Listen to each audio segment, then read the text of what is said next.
कि देश भर में भारत के संविधान के बारे में चर्चा हो रही है, चाहे वो पक्ष के लोग हों या फिर विपक्ष के लोग हों, चाहे वो शासन में बैठे हुए शासन तंत्र के लोग हों या फिर न्यायपालिका में बैठे हुए न्याय तंत्र के लोग हों, चाहे वो सोशल मीडिया के लोग हों या फिर मीडिया के लोग हों, चाहे वो कम्युनल पक्ष के लोग हों या फिर लिबरल पक्ष के लोग हों या फिर सेक्युलर पक्ष के लोग हों या फिर अदर प्रोग्रेसिव विचारधारा के लोग हों। सच यही है कि इस समय देश भर में संविधान के बारे में चर्चा हो रही है। सरल भाषा में कहूं तो इस समय भारत का संविधान देश भर की राजनीति के चर्चा का केंद्र बिंदु बना हुआ है। ऐसे में इस विषय पर बात करना बहुत जरूरी है कि क्या सच में सभी पक्ष के लोगों का भारत के संविधान के प्रति लगाव, भारत के संविधान के प्रति जुड़ाव या भारत के संविधान के प्रति कोई सकारात्मक सोच बना हुआ है, या फिर ऐसे ही छलावे के लिए, दलित समाज को ठगने के लिए, दलित समाज को गुमराह करने के लिए और दलित समाज को भ्रमित करने के लिए संविधान के बारे में चर्चा की जा रही है। संविधान के बारे में अलग अलग तरह की नौटंकी भी की जा रही है।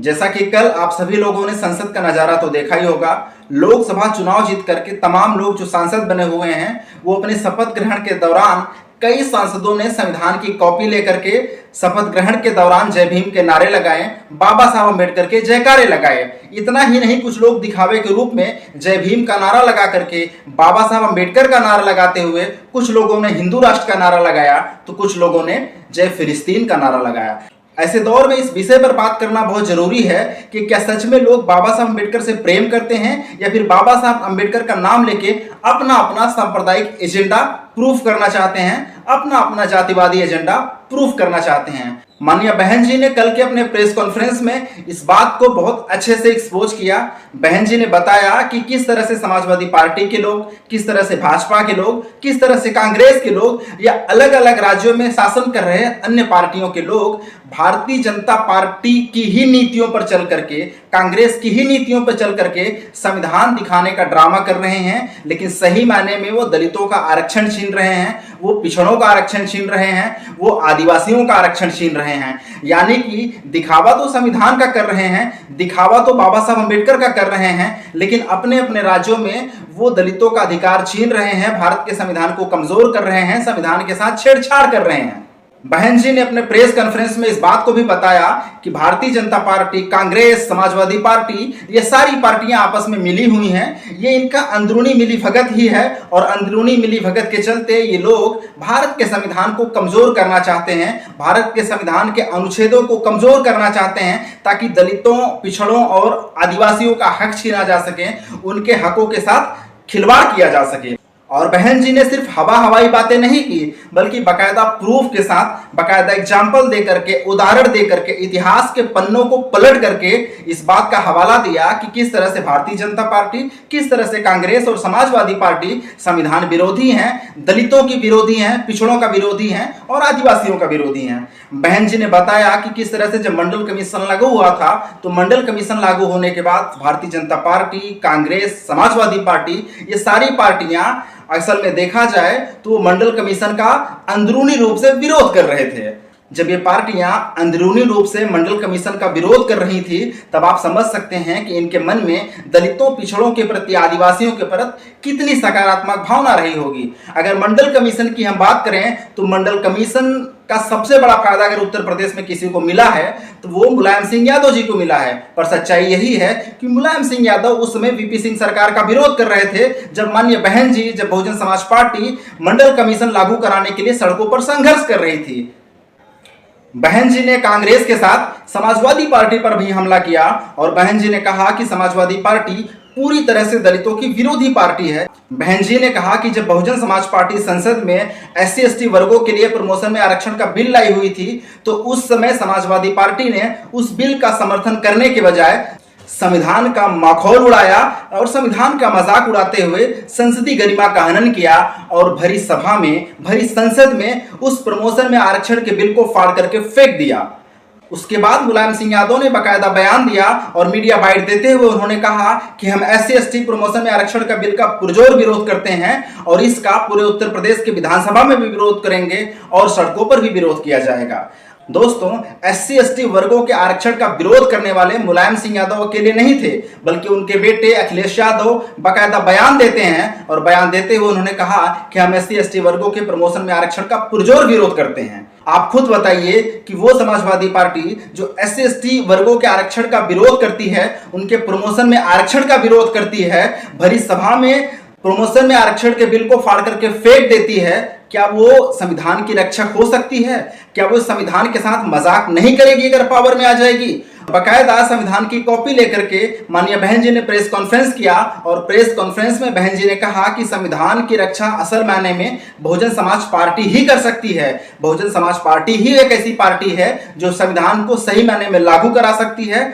जो आरक्षण को सही मायने में लागू करा सकती है, जो दलितों, आदिवासियों, पिछड़ों और अल्पसंख्यकों के अधिकारों को सुरक्षित कर सकती है, जो सर्व समाज के लोगों के हक अधिकारों के, उनके मान सम्मान को सुरक्षित कर सकती है। समाजवादी पार्टी को एक्सपोज करते हुए माननीय बहन जी ने कांग्रेस पर भी हमला किया और कहा कि समाजवादी पार्टी की तरह ही, भारतीय जनता पार्टी की तरह ही कांग्रेस भी एकदम जातिवादी पार्टी है, पूरी तरह से पूंजीवादी पार्टी है।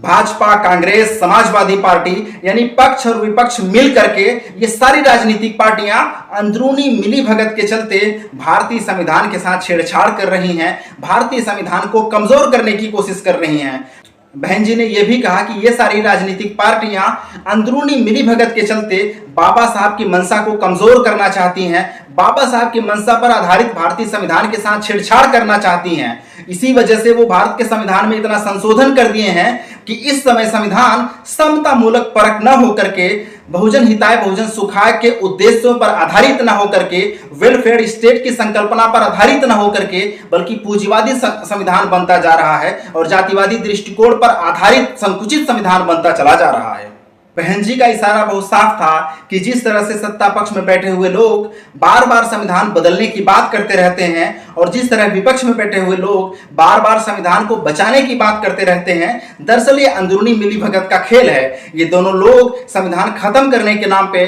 और संविधान बचाने के नाम पर भारत की आम जनता को सांप्रदायिक सोच के तहत में, पूंजीवादी सोच के तहत में और जातिवादी सोच के तहत बांट देना चाहते हैं, ताकि भारत की जनता इन्हें वोट देती रहे और इनकी राजनीति की दुकान चलती रहे। मैं सर्व समाज के लोगों से, खास करके दलित समाज के लोगों से अपील करना चाहता हूं कि वो माननीय बहन जी के इस वक्तव्य को पूरा सुने और समझें कि किस तरह से माननीय बहन जी अपने समाज के लोगों को आगाह कर रही हैं, देश की जनता को आगाह कर रही हैं कि पक्ष और विपक्ष के लोग देश की जनता को, भारतीय राजनीति को संविधान के इर्द गिर्द इसलिए घुमा करके रखना चाहती हैं ताकि इनका सांप्रदायिक सोच, ताकि इनकी जातिवादी सोच और इनकी पूंजीवादी सोच मजबूत होती रहे और ये लोग भारत की महान जनता का वोट लेकर के अपना स्वार्थ सिद्धि करते रहे। बहन जी ने यह भी कहा कि इस समय देश के तमाम राज्यों में भारतीय जनता पार्टी की सरकार है। अगर हम केंद्र की बात करें तो केंद्र में भी एनडीए की सरकार चल रही है, यानी कि भारतीय जनता पार्टी के नेतृत्व में ही केंद्र में भी सरकार है। इसके बावजूद पूरे देश भर में दलितों का, पिछड़ों का उत्पीड़न क्यों हो रहा है, उनके साथ भेदभाव क्यों हो रहा है? इसके बावजूद पूरे देश भर में दलितों का उत्पीड़न क्यों हो रहा है, उनके साथ भेदभाव क्यों हो रहा है, पिछड़ों के अधिकारों के साथ हकमारी क्यों हो रही है? बहन जी ने बाकायदा आगाह किया कि दरअसल भाजपा भारतीय संविधान को लागू नहीं कराना चाहती है, भारतीय संविधान को पूरी तरह से सुनिश्चित नहीं करना चाहती है, वो विपक्ष के साथ मिलकर के भारतीय संविधान को कमजोर कर देना चाहती है। बहन जी ने यह भी कहा कि इस समय देश के कई राज्यों में कांग्रेस की सरकार है। कई राज्यों में कांग्रेस की सरकार होने के बावजूद जिन राज्यों में कांग्रेस की सरकार है वहां महंगाई का दर, वहां जाति उत्पीड़न का दर सबसे अधिक क्यों है? यानी वहां दलितों के साथ उत्पीड़न सबसे ज्यादा क्यों होता है, वहां महिलाओं के साथ उत्पीड़न सबसे ज्यादा क्यों होता है, वहां बेरोजगारी का दर सबसे ऊपर क्यों है, वहां महंगाई का दर सबसे ऊपर क्यों है? अगर कांग्रेस संविधान की इतनी ही शुभचिंतक है तो अपने राज्यों में संविधान को पूरी तरह से लागू क्यों नहीं कराती है? संविधान की मूल भावना को पूरी तरह से लागू क्यों नहीं कराती है? दलितों का, पिछड़ों का अधिकार क्यों छीनती है? आदिवासियों का अधिकार क्यों छीनती है? बहन जी ने बाकायदा बताया कि भारतीय जनता पार्टी और कांग्रेस पूरी तरह से मिली हुई हैं और ये मिली भगत करके भारत के संविधान को कमजोर इसलिए कर देना चाहती हैं ताकि दलितों का हक छीन लिया जाए, पिछड़ों का हक छीन लिया जाए, आदिवासियों का हक छीन लिया जाए। यानी कि भाजपा, कांग्रेस और समाजवादी पार्टी की सोच बहुत ही संकुचित है, जातिवादी है, सांप्रदायिक है और पूंजीवादी है। मैं चाहूंगा कि आप सभी लोग माननीय बहन जी के प्रेस कॉन्फ्रेंस को पूरा सुने और ये समझें कि किस तरह से भाजपा, कांग्रेस और समाजवादी पार्टी के लोग मिली भगत करके अपनी राजनीतिक दुकान चलाने के लिए, अपनी राजनीतिक स्वार्थ सिद्धि के लिए भारत के संविधान के साथ छेड़छाड़ कर रही हैं। साथियों, मैं आप लोगों के कमेंट्स पढ़ता रहता हूं। यकीन मानिए मुझे बहुत खुशी होती है कि आप लोग समाज के लिए इतना मेहनत करते हैं, दिन रात मेहनत करके आप लोग समाज में जागृति लाने का काम करते हैं। बहुजन समाज पार्टी को मजबूत करने के लिए, साहब कांशीराम के सपनों को साकार करने के लिए, बाबा साहब के उम्मीदों को पूरा करने के लिए, बहुजन महापुरुषों के सपनों को साकार करने के लिए, बहुजन समाज पार्टी को मजबूत करने के लिए, बहुजन मूवमेंट को मजबूत करने के लिए और समाज में हो रहे जाति उत्पीड़न के खिलाफ एक आवाज बनकर के आप लोग जिस तरह से समाज के लिए खड़े होते हैं, समाज की ढाल बनकर के जिस तरह आप लोग समाज के लिए खड़े होते हैं, मुझे बहुत गर्व होता है।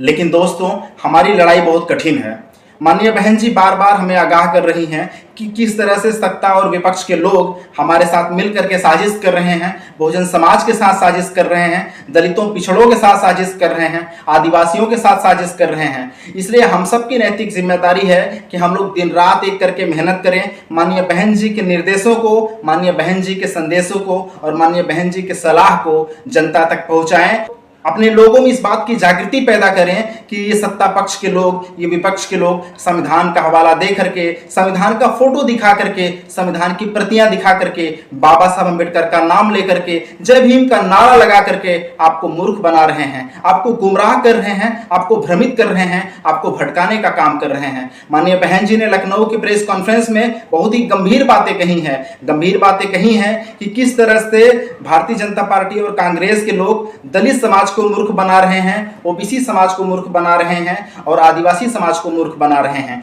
वो लोग नाम तो बाबा साहब अम्बेडकर का लेते हैं, लेकिन जब हक अधिकार देने की बात आती है, वो लोग आपके पीठ पीछे खंजर भोंकने का काम करते हैं। साथियों, एक बात हमेशा याद रखिए कि कोई भी राजनीतिक पार्टी सिर्फ अपने नेतृत्व के बलबूते नहीं खड़ी होती है, बल्कि कोई भी राजनीतिक पार्टी तब मजबूत होती है जब उसके समाज के लोग उसके साथ खड़े रहते हैं। यानी कि बहुजन समाज पार्टी तब मजबूत होगी जब बहुजन समाज के लोग बहुजन समाज पार्टी के साथ खड़े रहेंगे। खास करके मैं दलित समाज के लोगों से अपील करना चाहूंगा, क्योंकि सबसे ज्यादा दलित समाज के लोगों को इस चुनाव में गुमराह किया गया है। माननीय बहन जी आपको बार बार आगाह कर रही हैं। बहन जी के प्रेस नोट को समझिए, बहन जी के प्रेस कॉन्फ्रेंस को सुनिए। जब आप लोग बहन जी के प्रेस नोट को पढ़ेंगे तब समझ पाएंगे कि किस तरह से दलित समाज के खिलाफ राजनीति की जा रही है, किस तरह से दलित समाज की राजनीति को खत्म करने के लिए षड्यंत्र रचा जा रहा है। हालांकि मुझे आप लोगों पे गर्व है,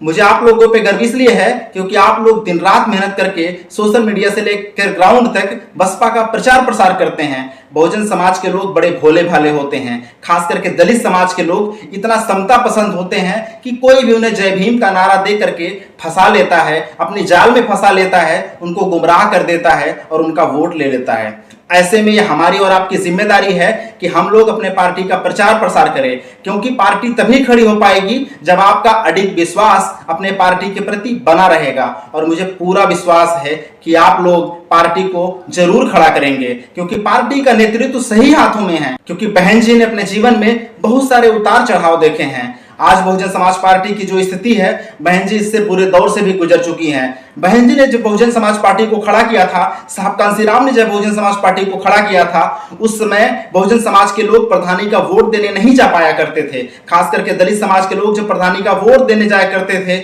उन्हें मारा जाता था, उन्हें पीटा जाता था, उन्हें धमकाया जाता था। माननीय बहन जी और साहब कांशीराम ने अपने संघर्षों से दलित समाज के बीच में स्वाभिमान पैदा किया है कि वो जिसे चाहें उसे वोट दे सकते हैं। मगर अफसोस की बात है कि जिस नेता ने, जिस नेतृत्व ने, जिस पार्टी ने दलितों को स्वाभिमान दिया, दलितों ने उसी नेतृत्व को खत्म करने की कोशिश की, दलितों ने उसी पार्टी को खत्म करने की कोशिश की। लेकिन दोस्तों, हम अपने समाज को क्या ही दोष दें। हमारा समाज तो मजदूर वर्ग है, हमारा समाज तो बहुत भोला भाला है। समाज को गुमराह करने में समाज के ही कुछ चमचों ने बहुत महत्वपूर्ण भूमिका निभाई है। अब ये हमारी आपकी जिम्मेदारी है कि हम लोग दिन रात मेहनत करेंगे, माननीय बहन जी के निर्देशों का प्रचार प्रसार करेंगे, माननीय बहन जी के संदेशों का प्रचार प्रसार करेंगे, माननीय बहन जी के सलाह पर चल करके बहुजन समाज पार्टी को मजबूत करेंगे, बहुजन समाज पार्टी को मजबूत करके बहुजन समाज पार्टी को सत्ता में लाएंगे। मैं उम्मीद करता हूं कि माननीय बहन जी ने आप लोगों को जो संदेश दिया है उस पर अमल करेंगे और उसे अपने जीवन में उतार करके बसपा का प्रचार प्रसार जारी रखेंगे और अपने नेता के साथ, अपने पार्टी के साथ इसी तरह से तन मन धन के साथ जुड़े रहेंगे। नमो बुद्धाय, जय भीम। इस खबर को देखने के बाद क्या है आपकी राय, नीचे दिए गए कमेंट बॉक्स में दीजिए अपनी राय। ऐसी तमाम बड़ी खबरों को देखने के लिए जुड़े रहिए हमारे साथ। खबर अच्छी लगे तो लाइक कीजिए और शेयर कीजिए और हाँ, चैनल को सब्सक्राइब कर घंटे वाली बटन को दबाना ना भूलिए। फिर आते हैं आपके बीच कुछ खास खबरों के साथ। तब तक के लिए जय भीम।